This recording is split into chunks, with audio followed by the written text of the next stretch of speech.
因为风台发生在前个有家人市，亲像伫咧中正区的一个社区，附近山坡地房山地势土石流冲入去社区，佮污染水塔。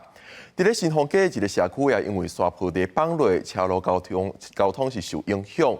家人市长谢国良今日到现场看灾，讲上紧礼拜通恢复通行。你怎么灌尿出来？ 真侪土石冲入去厝内底走卡，厝户看了真无奈。这摆风台和贵人中正区的碧沙山水社区真侪重灾区。走下来到中间，行到外口，土石规片拢放落来，土石流沿这山壁冲下来到徛街，毋拿地下室，拢是烂土霉，水塔也被污染，根本无法度使用。贵人市府赶紧提供饮用水，也协调水车来支援。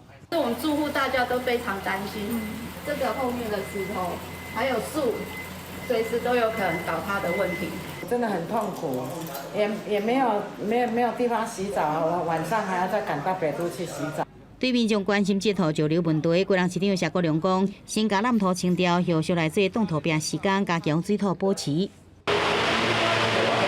地板拢是土料，这阵业者趁车五，天气较好，赶紧来摒扫复原。路边拢是浸水的器材。 贵人信义区的东明路，一摆风台也淹水淹甲真惨，做生意的家私拢淹歹去啊，损失至少上万块。 应该几十万跑不掉。有发生过像这次这么严重？没有呢，没有那么严重过。另外，贵人的外面路和土石砍掉咧，车也无得过，甚至路段地基流了，现场的封锁线先围起来。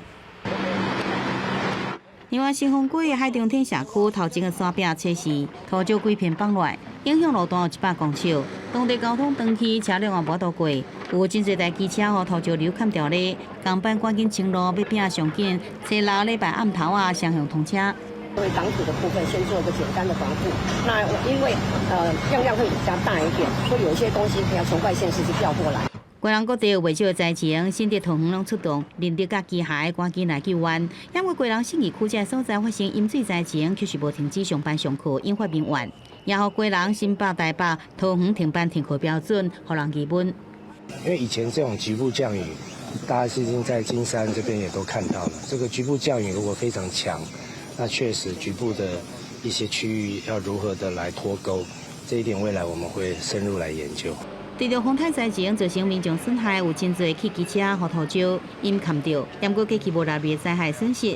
谢国良讲，参考高雄案例了后，下礼拜一初7会对外说明损失补助申请详细情形。记者综合报道。